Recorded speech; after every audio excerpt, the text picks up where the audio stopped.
Okay, we're up to Ecclesiastes chapter 2, if you want to go ahead and turn your Bibles there. This is a book that's very important to follow the argument of the book as you go through. If you just pick selected passages out of this book, you could end up in very different ways, very different conclusions about what the message of the book is. We want to review what we've covered already in chapter 1. You remember, this is a little bit unusual in that Solomon gives us his conclusion up front. We're not used to that. Normally you draw conclusions at the end of a work of literature. In this case, he's giving it to us up front. He says, vanity of vanities, all is vanity. And what he's going to go on to do in the book is kind of explain how he reaches that conclusion. It does occur at the end of the book in chapter 12, verse 8. It is interesting to note, and we'll see this as we track through the book, that's not his final conclusion. It sounds really pessimistic at this point, and there's other parts of the book that sound pessimistic, and again, it depends on how you're following his argument. He really is trying to, in one hand, show us the depths of despair in this life, but he's doing that in a way to encourage us into how to live in light of these vanities that occur. Then he poses his question, what advantage does man have in all his labor or activity which he does under the sun? Again, labor is more than just what we think of as work, 9 to 5, things that we're doing that we see as work. It includes that, but it's really everything that we do. What's the point of it? What's the advantage of it? And this phrase, under the sun, has to do with during the course of our lifetimes. He then gives a poem on the permanency of the earth, the material creation, versus the impermanency of human life. You remember the three illustrations, the sun rising and setting and then returning on its course, the wind blowing in circles, the rivers filling up the seas or running to the seas, but none of these things ever seeming to accomplish a goal. And he's really asking the question, are our lives like that? You know, we're born, we live for a certain period of time, we do all this stuff, and then we die. And he's going to have a lot to say about death. We're going to look at that even in our passage this morning. So we've also looked already in chapter 1 at his investigation to see if the answer to his question can be found in wisdom. That's what he talks about in verses 12 through 18 of chapter 1. Even here, though, he's not very optimistic, right? He says in verse 13, I set my mind to seek and explore by wisdom concerning all that has been done under heaven, all of man's activity. It is a grievous task which God has given to the sons of men to be afflicted with. Even the investigation is hard for Solomon. And he goes on to say things like, I've seen all the works which have been done under the sun. Behold, all is vanity and striving after wind. Same thing he said at the beginning. What is crooked cannot be straightened, and what is lacking cannot be counted. In other words, there are certain things about life that you can't control. Can't do anything about it. You can't change it. Now, you can see that as a negative statement, but you can also see it as a very positive affirmation of the sovereignty of God.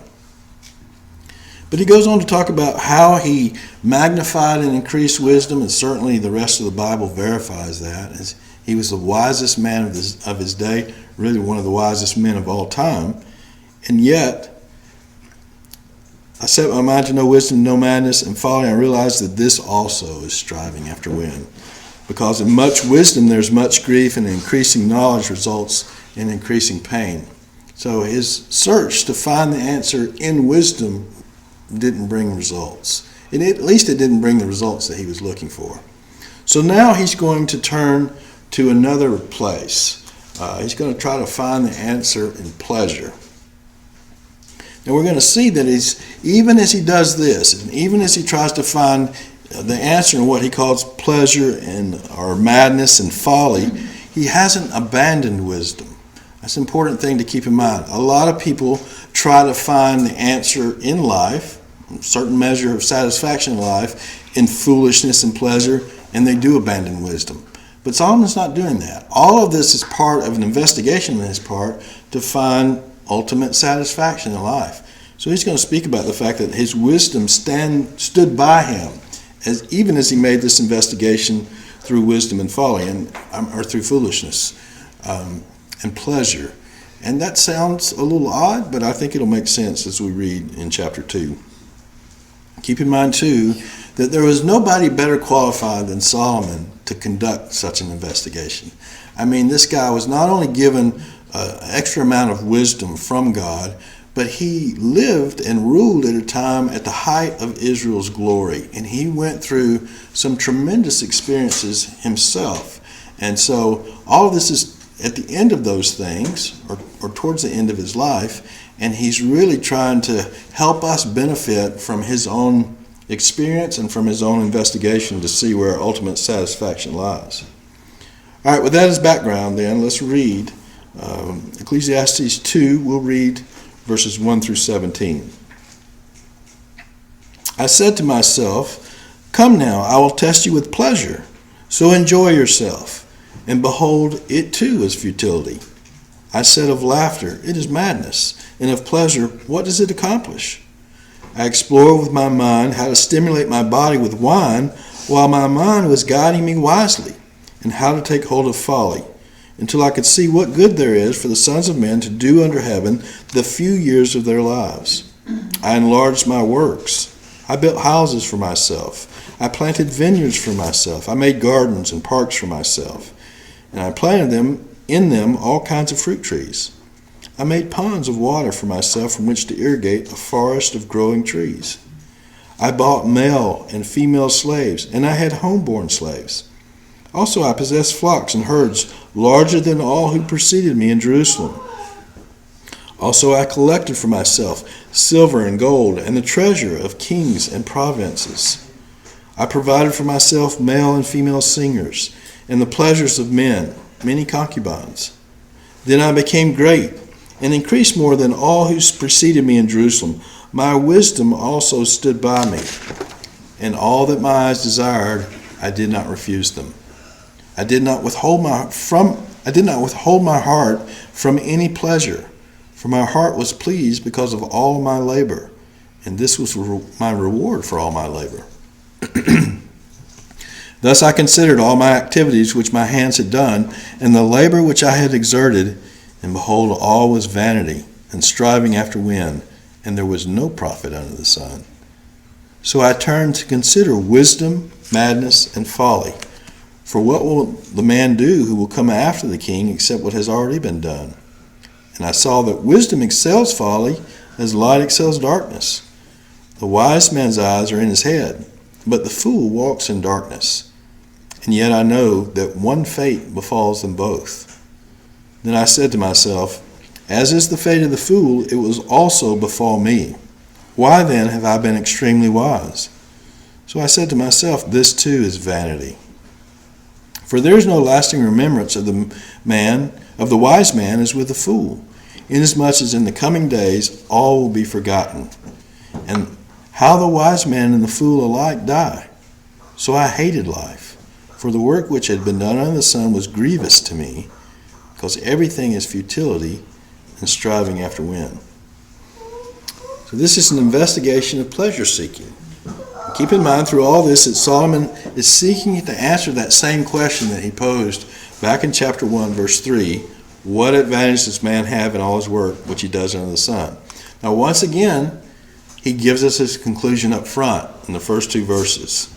I said to myself, come now, I'll test you with pleasure, so enjoy yourself, and behold, it too was futility. I said of laughter is madness, and of pleasure, what does it accomplish? Now, again, that seems odd to us that he would tell us that up front, but he's just doing that, and then he's going to explain how he reached that conclusion. So he describes the experiment that he makes, this test of seeing whether he can answer his question through pleasure. He describes that experiment in verses 3 through 9. It says in verse 3, so I explored with my mind how to stimulate my body with wine while my mind was guiding me wisely, and how to take hold of folly until I could see what good there is for the sons of men to do under heaven the few years of their lives. Now, wine itself was not wrong. Psalm 104 talks about how God gives man wine in order to, it's a means of joy for him. And certainly Jesus drank wine with his disciples. You remember the first miracle he did It was at the wedding of Cana where he turned water into wine. And Solomon here, I don't think is going on some kind of drunken binge, but he's testing wine to see if that will bring him the satisfaction that he's looking for. And along with that, other kinds of pleasure. He goes on to describe in verses 4 through 6 building and land improvements. He says, I enlarged my works. I built houses for myself. Remember, not just the temple and not just the one house, the palace that he lived in, but he also has all these wives in different parts of the world, really political alliances. He's built houses for them as well. I planted vineyards for myself. I made gardens and parks for myself. I planted in them all kinds of fruit trees. I made ponds of water for myself from which to irrigate a forest of growing trees. Now we do have, back in 1 Kings, a fuller description of some of these building projects by Solomon. And again, this is what men often do with wealth. Men today do the same kinds of things. The people that have a lot of money, if you go up the road here, 279, you can see the place that Evander Holyfield built as a man who was very rich. And he had a very large house. He's got ponds out in the front. He's got horses back in the stable. He doesn't own the property anymore.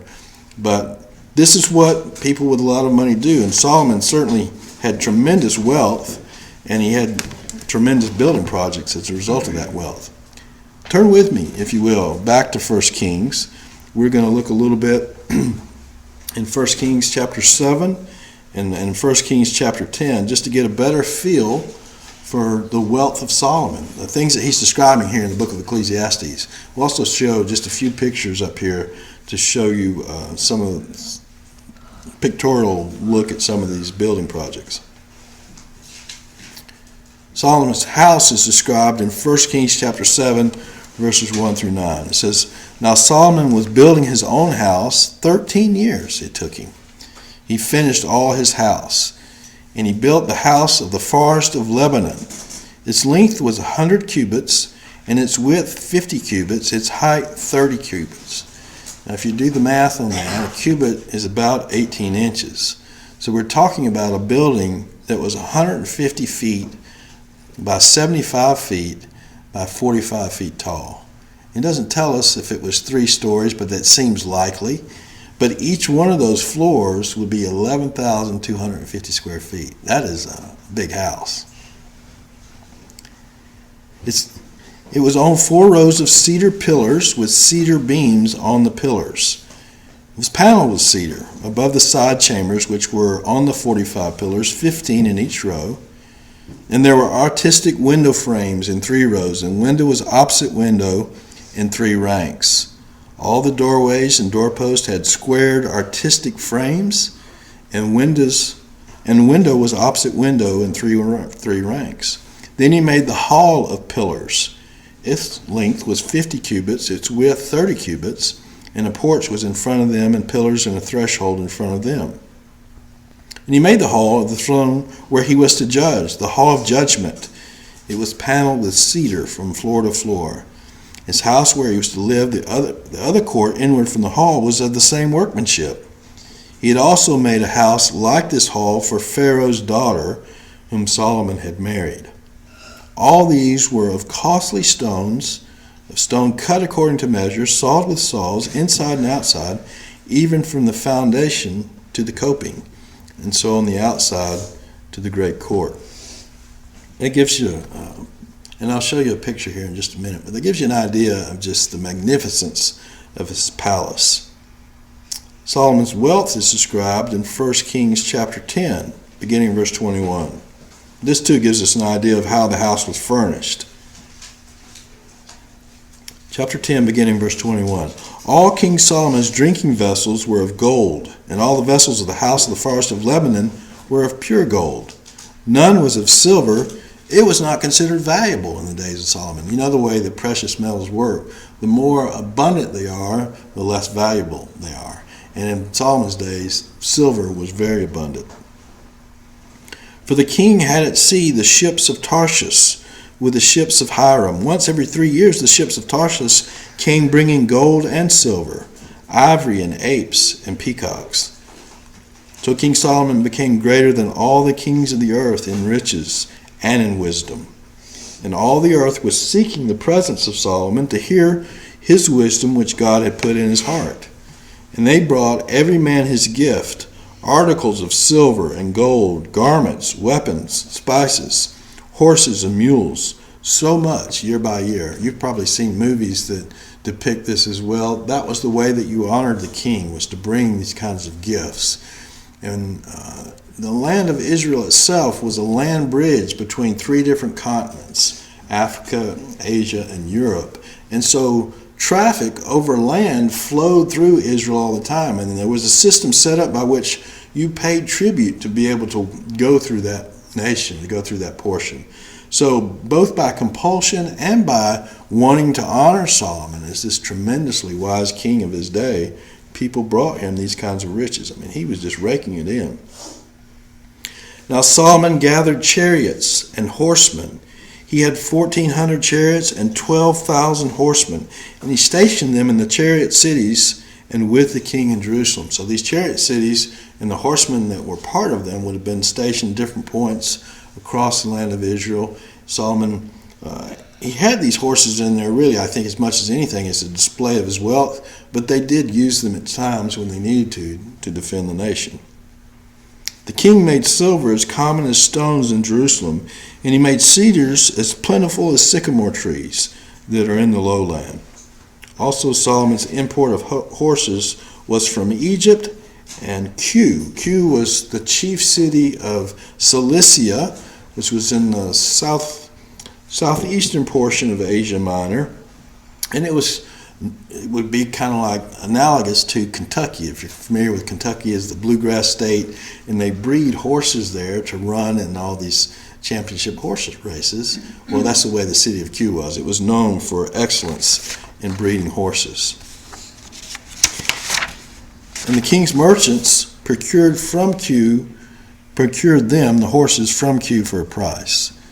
And a chariot was imported from Egypt for 600 shekels of silver, and a horse for 150. By the same means they exported them to all the kings of the Hittites and to the kings of the Arameans.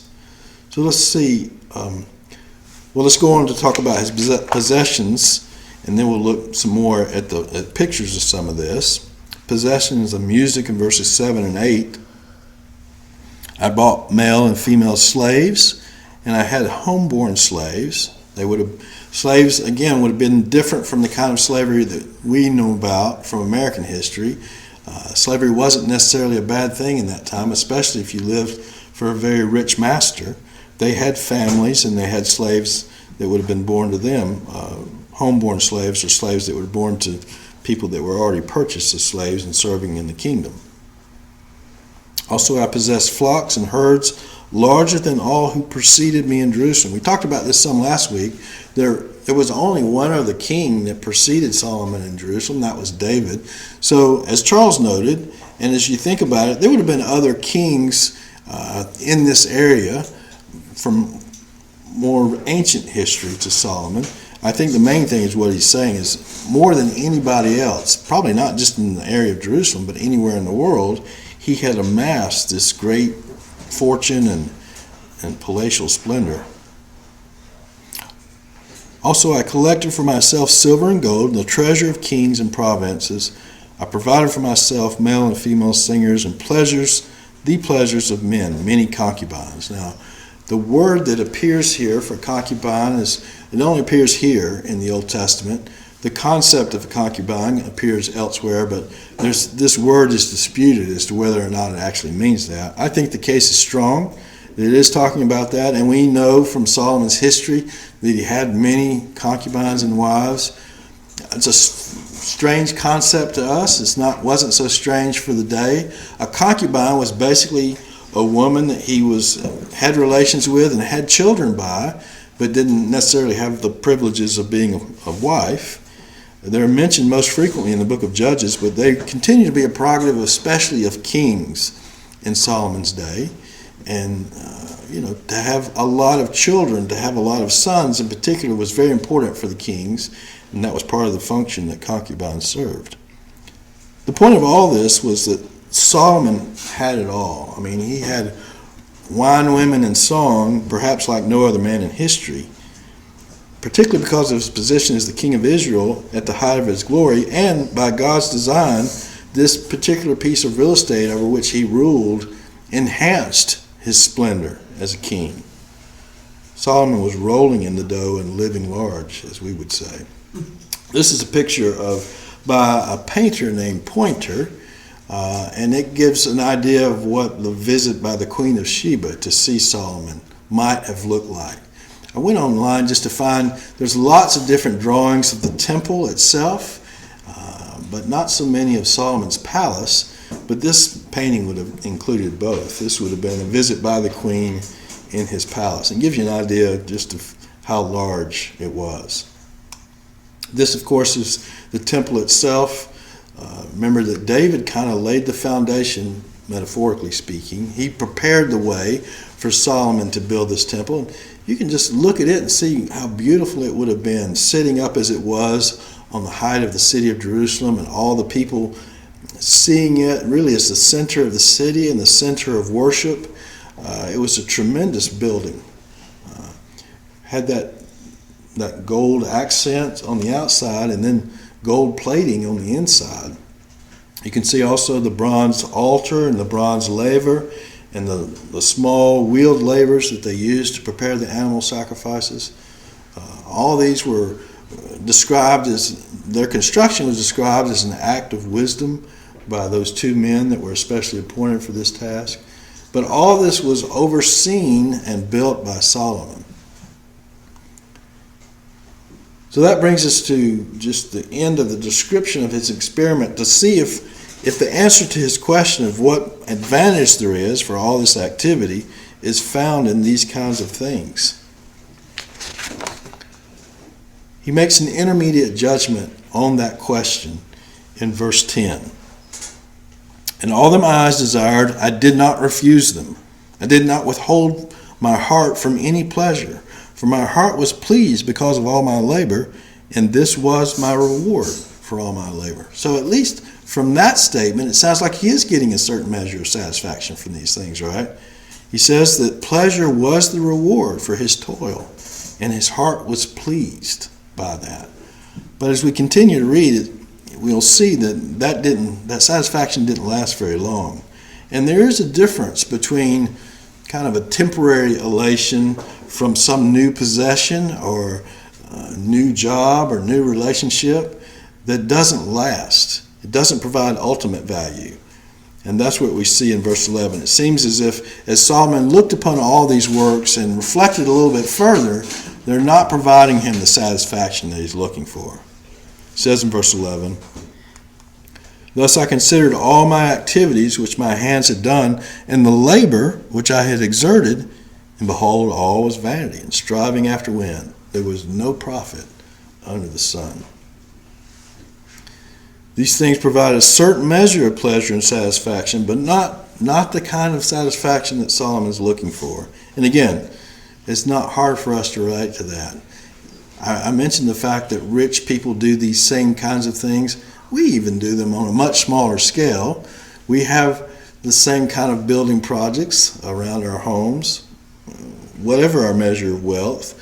We buy new cars at times, or we buy new things, and they give us a certain measure of pleasure, satisfaction, enjoyment, and there's nothing wrong with that.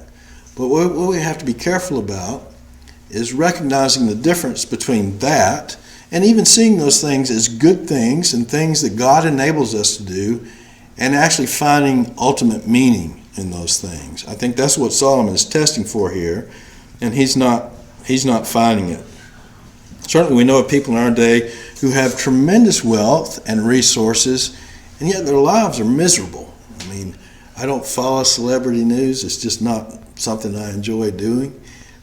But the few times that I look at it, you hear about all these people that have made tremendous amounts of money through movies or through other means of being a celebrity, that yet they're multiple times divorced and they have all kinds of problems in their relationships. Another thing that I think about and have heard about are people who win the lottery. Again, overnight, their lives are transformed by the amount of wealth that they have, And yet oftentimes that ruins their lives. I went online to find something about that. I came across this article. It says, nearly 1/3 of U.S. lottery winners declare bankruptcy, often within just a few years of their big win, according to a study by Wolf Street, not Wall Street, but Wolf Street. After sizable tax obligations, lavish spending decisions, and prior monetary commitments to friends, family, or the clerk at the liquor store, winning the lotto is often more of a curse than a blessing. Now, the article went on to provide several examples of this kinds of thing happening. I'm going to read two, just for the sake of not reading all of them. Evelyn Marie Adams won $5.4 million. Adams won the New Jersey lottery twice, in 1985 and 1986, and admitted to being broke in an interview with the New York Post in 2012. Adams reportedly gambled excessively and lost the majority of her money in Atlantic City. Alex and Rhoda Toth, $13 million. The couple accepted payments of $666,666 over a 20-year span. You know, you have that option with the lottery. You can either get a lump sum payment up front or get payments over a period of years. So they had a 20-year span in 1990, but filed for bankruptcy in 2006 after living lavish lifestyles in Vegas and enduring a slew of legal expenses resulting from family drama. The couple was later charged with tax evasion. Can you imagine having that kind of money and not wanting to pay your taxes? Rhoda was sentenced to 2 years in prison and was fined $1.1 million. So the point of this is that wealth and possessions do not provide ultimate satisfaction. I mean, you can accumulate all those things and they still not give you the satisfaction, especially the kind of satisfaction that Solomon is posing and looking for in his search. All right, as we get to verse 12, we see from both the study, the search, investigation, and wisdom, the search and investigation and pleasure, he draws some preliminary conclusions. First is that wisdom is better than foolishness. You know, he's looked at both by now, and he's drawing a comparison of the relative value of each one. So I turn to consider wisdom, madness, and folly, for what will the man do who will come after the king except what has already been done? That's a little bit of a tricky thing to understand what he's saying there, but it sounds like he's commenting on the extensiveness of his own search. He doesn't believe that anybody after him is going to learn more about what he was trying to learn about than he did. I saw that wisdom excels folly as light excels darkness. The wise man's eyes are in his head, but the fool walks in darkness. Now, that conclusion makes sense to us, right? Solomon has made a thorough search to find the answer to his question regarding the edge of profit of all of man's activity. He's made the search both by wisdom and by pleasure, and his conclusion is that though the answer in both, it really is, both have come up lacking, that wisdom is still better than folly. That aligns well with what we're taught from the book of Proverbs. Proverbs is largely a book that's comparing living wisely versus living foolishly. Frank, would you say that pleasure is better than not, too, right? Is it that same sort of intermediate thing? It is. He's not dissing pleasure. I think, again, the difference there is trying to find being a hedonist, and hedonist is thinks that the ultimate aim of life is to get all the pleasure that you can. If you're thinking that pleasure is going to bring you, and the pursuit of pleasure is going to bring you the maximum amount of happiness or the maximum amount of satisfaction, you're going to be disappointed. But is wisdom just another, or wisdom and pleasure the same in that regard? Or I don't think they would be the same. I think he had wisdom as he pursued the answer in pleasure. So I think they're two different things, but he's saying that he really didn't find the answer, the satisfaction that he was looking for in either one of them. Certainly that kind of life, the kind of life that's lived by wisdom, excels a kind of life that's led by folly. And again, I think Proverbs affirms that. But he's saying that even wisdom didn't answer the question for him. And we've already seen in chapter 1 that wisdom has its limitations, right? Even in Solomon's life, we see that it has its limitations because ultimately, it didn't keep him from tremendous moral failure and disobeying the very three things that the kings of Israel were supposed to obey. That is, they were not to multiply horses because that would lead to dependence on horses rather than on God, particularly in warfare. They were not to take many foreign wives. What was the third one? They were not to return to Egypt. That's not the one I'm thinking about from Deuteronomy 6. Well, they were not to multiply silver, right? And we've seen from the account here that he did all of those. And we saw also in 1 Kings 10 and 11 that his wives led him away from the Lord. So I think that's what he's commenting on here, that he didn't get ultimate satisfaction in wisdom. We see that wisdom didn't ultimately provide the answer for him. That's not to say that wisdom is not important. It is. And as we continue to go through Ecclesiastes, we're going to see a certain aspect of wisdom, and I don't want to say what it is now because I want to let Solomon lead us there, is extremely important. But here, he's saying he didn't find the answer in wisdom, even though wisdom is much better than foolishness. But let's look now at his second preliminary conclusion. It has to do with wisdom as well, that death and poor memories diminish the good results of wisdom. This is what he said in verses 14 through 16. I know that one fate befalls them both, that is, both the wise and the foolish. Then I said to myself, as is the fate of the fool, it will also befall me. Why then have I been extremely wise? Well, I think we would all agree that to be foolish is a lot easier than to be wise. It takes work first to pursue and seek out wisdom and then to live by it. There's a certain proverb that says that foolishness is bound up in the heart of a child, and he who is wise will drive it far from him.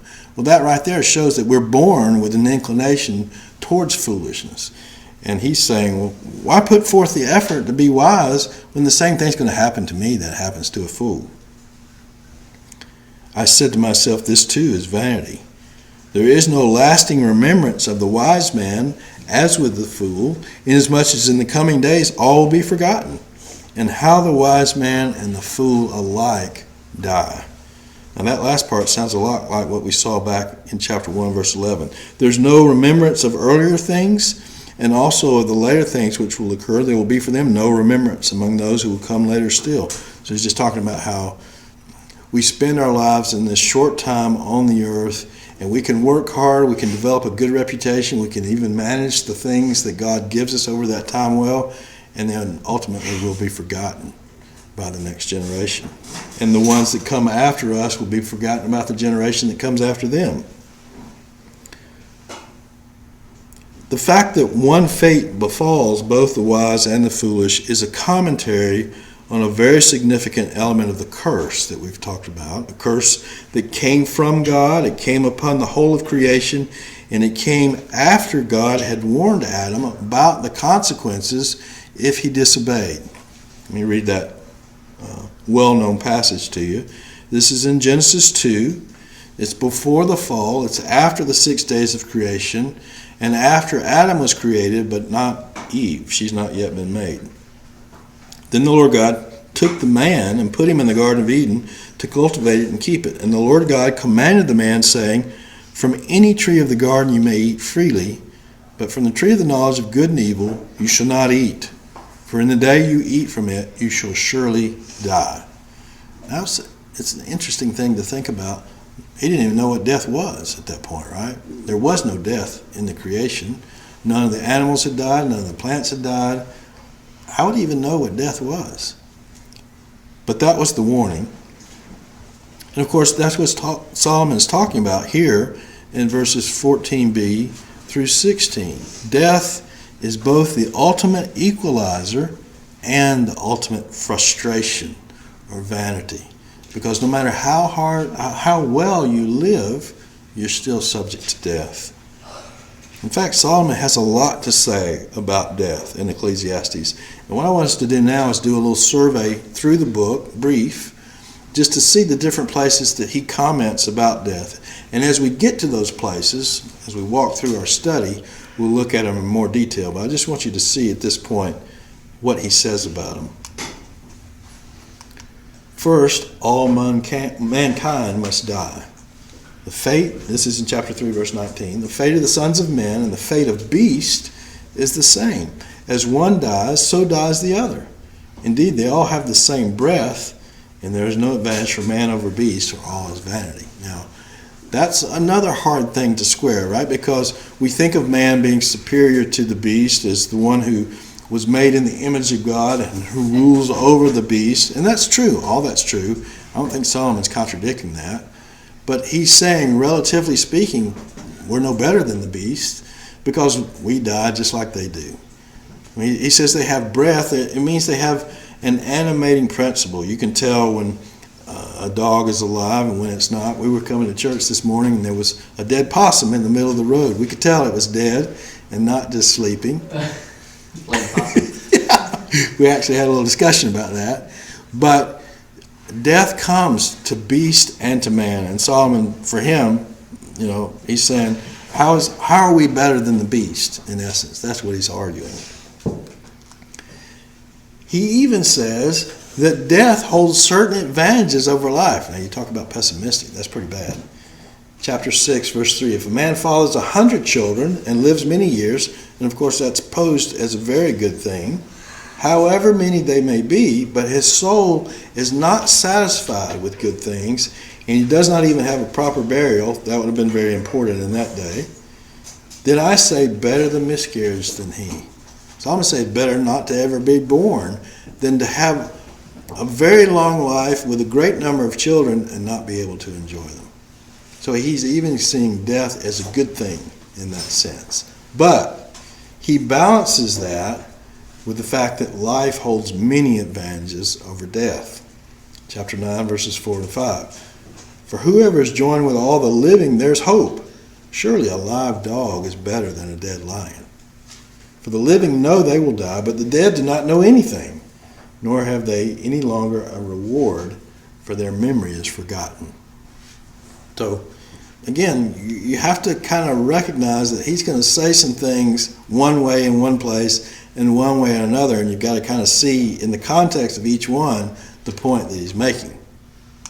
Finally, death can serve as a corrective on how men should lead their lives. Chapter 7, verse 2, it's better to go to a house of mourning, we would say a funeral, than to go to a house of feasting, because that is the end of every man, that is death, and the living takes it to heart. I think we could all identify with that, the fact that when you go to somebody else's funeral, it makes you think about your own mortality. It makes you think about what there is beyond death. And that in turn, it's a great opportunity to present the gospel, but that in turn provides an opportunity for you to think about life, think about the kind of life that you're living. And Solomon is encouraging us to see that as and he's going to encourage us even more this way, to see it as a motivation to live a righteous life, to live a life that fears God. All right, let's come back to where we were. His ultimate point here is that this diminishing that death brings about is unsatisfying. Ultimate satisfaction cannot be found in pleasure, cannot be found in the good life. And this is what he says in verse 17, I hated life. Now, you have to be careful as you read that. I don't think he says he hates everything about life. He doesn't want to live anymore. But he's saying, based on what I've just said about how death diminishes the benefit of wisdom, he hates that. It's frustrating to him. For the work which has been done on the sun was grievous to me, because everything is vanity, everything is futility, and striving after wind. So in the end, even the good life of great wealth and all it affords can't overcome the effects of the curse. And remember, that's what we said Solomon is really talking about, is the effects of what happened back in Genesis 3. Derek Kidner is a very well-known commentator on the wisdom literature, and I thought he had a good quote here to sum up this section in Ecclesiastes. Here's the other side to the unhappy business that God has given to the sons of men. For in themselves and rightly used, the basic things of life are sweet and good. Food, drink, and work are samples of them, and Koheleth will remind us of others. What spoils them is our hunger to get out of them more than they can give. A symptom of the longing which differentiates us from the beast, and remember what we said about that, the pets that we have, the beasts of the field, they don't worry about these things. They don't have the longings for satisfaction that human beings do. And we're going to find out why that is as we continue through Ecclesiastes. But that's the point he's making here.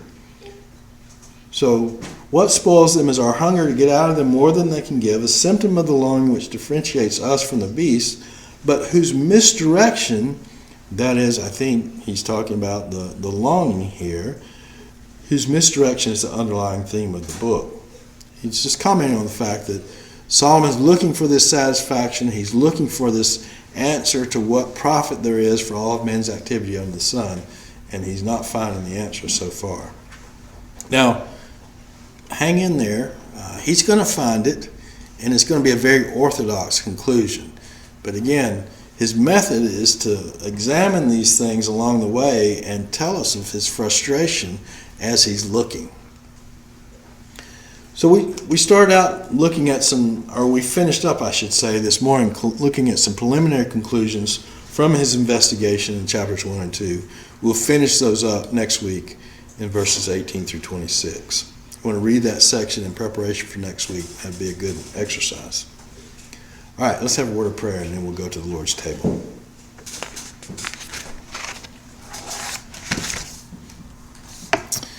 Father, we do thank you for the counsel of your word. And even a book like Ecclesiastes that is puzzling in many ways, and it's not easy to understand. You can give us wisdom that we can understand it and that we can navigate through it and see the points that Solomon is making. And Lord, we just pray that you would help us to benefit from that you would help us to see that despite the futilities of life, we can still enjoy life. We can recognize that there are certain things that are bent that can't be straightened, and yet that's by your design.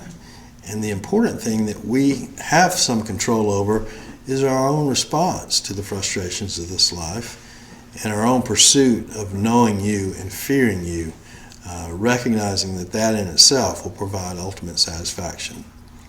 Lord, we thank you for the opportunity that we have this morning to observe the Lord's table together. I pray that as we do that now, that you would refresh us spiritually and that you would just remind us once again of the great sacrifice that Christ has made for us. We pray in his name. Amen.